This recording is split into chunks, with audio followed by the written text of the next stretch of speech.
ሰላም ጤና ይስጥልኝ ክብራትና ክብራን የሄልዝ ኤዱኬሽን ቻናል ቤተሰቦች እንደምን አላችሁ? እኔ አለው እግዚአብሔር ይመስገን ደህና ነኝ። ዛሬም በጠቃሚና በአዲስ ፕሮግራም በድጋሜ ተገናኝተናል። በዛሬው የጤና ፕሮግራማችን ላይ የምንመለከተው ሰውነታችን በብዛት በመርዝ ወይም ደግሞ በቶክሲን እንደተሞላ የሚያሳዩ ማስጠንቀቂያ ምልክቶችን በዚህ ቪዲዮ ላይ የምነግራችሁ ይሆናል ማለት ነው።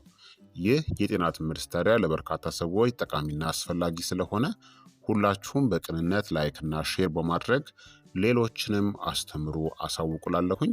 ከዚህ ቪዲዮ ጋር ደግሞ በተያያዘ ጥያቄ ካላችሁም ሀሳብ አስተያየት ካላችሁም በኮመንት ላይ አስፍሩልኝ። በቀጥታ ወደ ጤና ትምህርታችን የማልፍ ይሆናል።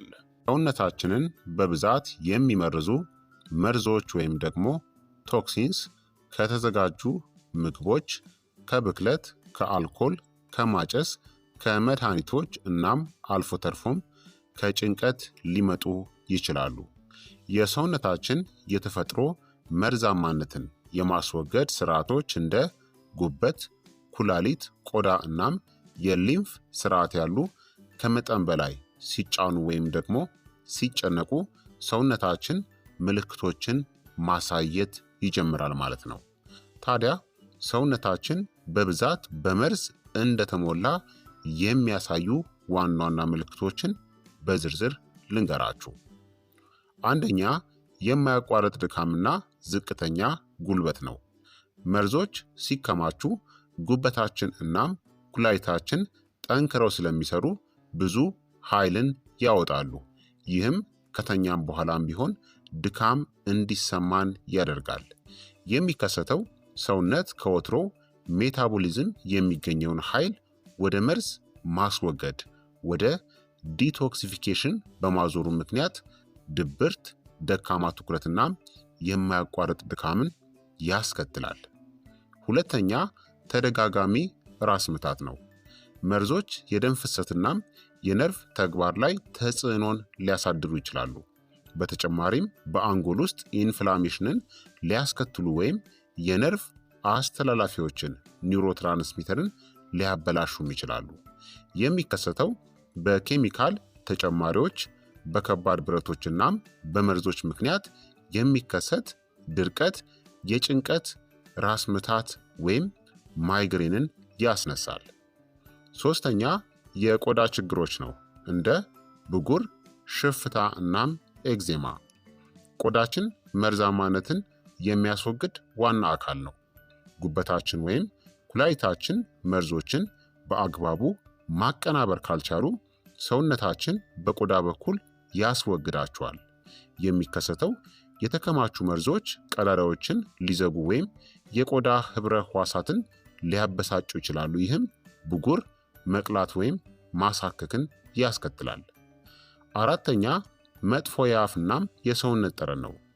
ጥሩ ንጽህና ከተደረገ በኋላም የማያቋርጥ መጥፎ የአፍ ጠረን ወይም ጠንካራ የሰውነት ጠረን የመርዝ ክምችት መኖሩን ያመለክታል። የሚከሰተው ጉበት ቆሻሻን ለማስወገድ እየታገለ ሊሆንም ይችላል። እናም በአንጀት ውስጥ ያሉ ባክቴሪያዎች ከመጠን በላይ በመርዝ መጫን የተነሳ መጥፎ ጠረን ያላቸው ጋዞችን ያመነጫሉ።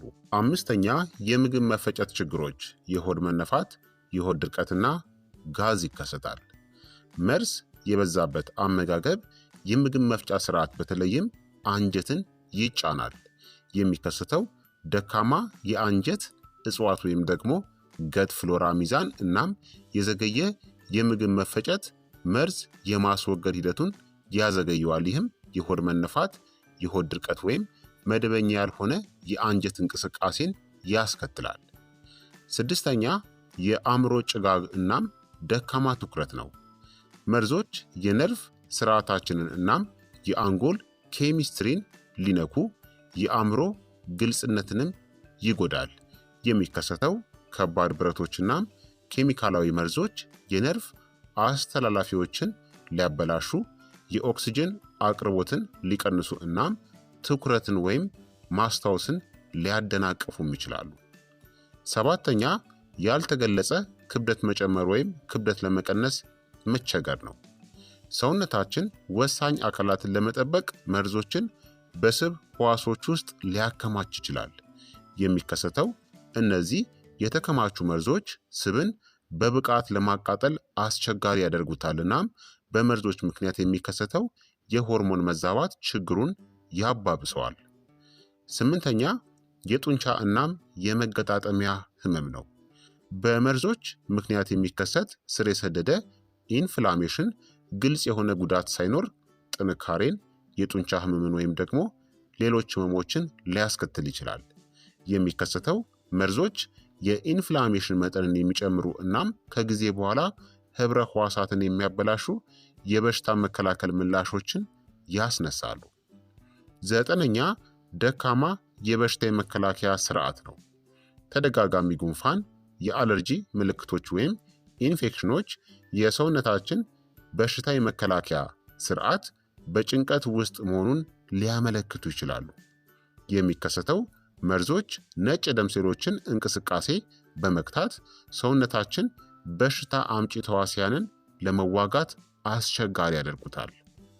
አስረኛ የእንቅልፍ እጦት ወይም ደግሞ የተረበሸ እንቅልፍ ነው።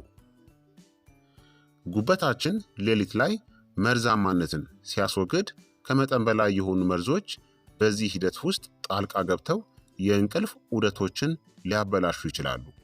የሚከሰተው የጉበት መርዝ የማስወገድ ከፍተኛ ጊዜ ከሌሊቱ ከ7 እስከ 9 ሰዓት አካባቢ ነው።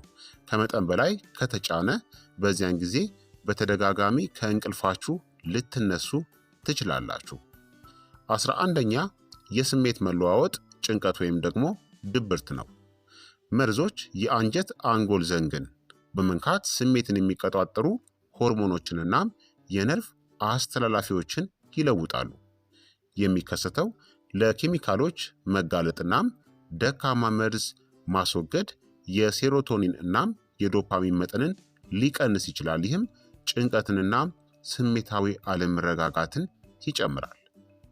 12ኛ በቀላሉ የሚሰበሩ ጥፍሮችና የፀጉር መርገፍ ነው። ሰውነታችን በመርዞች ሲጫን ከውበት ተግባራት ይልቅ መርዝ ማስወገጃ አካላቶች ላይ ቅድሚያ ይሰጣል። የሚከሰተው ንጥረ ምግቦችን የመምጠጥ አቅምን ይቀንሳልና የደም ዝውውርን ይባባሳል። ይህም ደካማ ጥፍሮች፣ ፀጉር መበጣጠስ ወይም የፀጉር መርገፍን ያስከትላል። 13ኛ ያበጡ አይኖች ወይም ደግሞ የጠቆሩ የአይን ስር ነው። ደካማ መርዝ የማስወገድ ሂደት ፈሳሽ ማቆየትና የቆሻሻ ክምችት በአይን ዙሪያ ሊያስከትል ይችላል። የሚከሰተው መርዞች ጉበትንና ኩላሊትን ይጫናሉ። ይህም በአይን ስር እብጠት ወይም ደግሞ ቀለም መለወጥን ያስከትላል። 14ኛ ለስኳር ወይም ደግሞ ለጎጂ ምግቦች ከፍተኛ የሆነ ፍላጎት ነው። መርዞች በተለይም ከተዘጋጁ ምግቦች የሚመጡ ጣዕምንና የአንጎል ኬሚስትሪን ይለውጣሉ። የሚከሰተው ሱስ የሚያስይዙ ምላሾችንና የደም ስኳር አለመመጣጠንን ያስነሳሉ። ይህም ለበለጠ ጤናማ ያልሆነ ፍላጎት ያመራል። 15ኛ ቢጫማ ወይም ደግሞ የተሸፈነ ምላስ ነው። የተሸፈነ ምላስ የሚታይ የመርዝ ማስወገድ ምልክት ነው።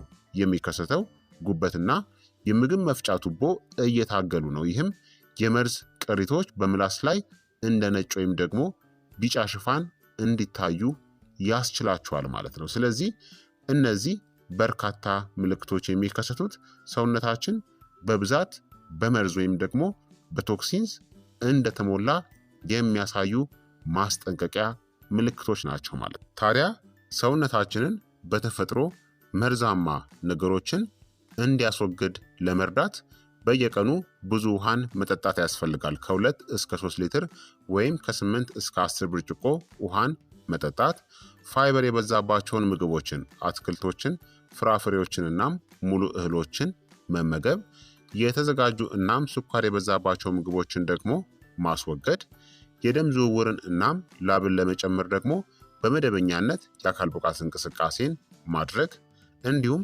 በሌሊት መርዝ ማስወገድን ለመደገፍ በቂ እንቅልፍን መተኛትናም እንደ ነጭ ሽንኩርት፣ ሎሚ እና ቅጠላማ አትክልቶች ባሉ ምግቦች የጉበታችሁን መርዝ የማስወገድ ሂደትን ደግሞ መደገፍ ያስፈልጋል ማለት ነው። ስለዚህ ክቡራትና ክቡራን ተመልካቾቼ የዛሬው የጤና ትምህርቴ ይህንን ይመስል ነበረ። እንደተማራችሁበት ተስፋ አደርጋለሁኝ። ሀሳብ አስተያየታችሁ ደግሞ አይለኝ ይላለው። ይህ የጤና ትምህርት ለበርካታ ሰዎች እንዲደርስ ሁላችሁም በቅንነት ላይክና ሼር በማድረግ ሌሎችንም አስተምሩ አሳውቁላለሁኝ። ጥያቄያችሁን በኮመንት ላይ አስፍሩልኝ። ሰብስክራይብ በማድረግ ደግሞ ቻናሉን አበረታቱ እላለሁኝ። በቀጣይ የጤና ትምህርት እስከምንገናኝ እኔንም እናንተንም ቸር ያቆየን። መልካም ጊዜ፣ መልካም ቆይታ። ቻው ቻው።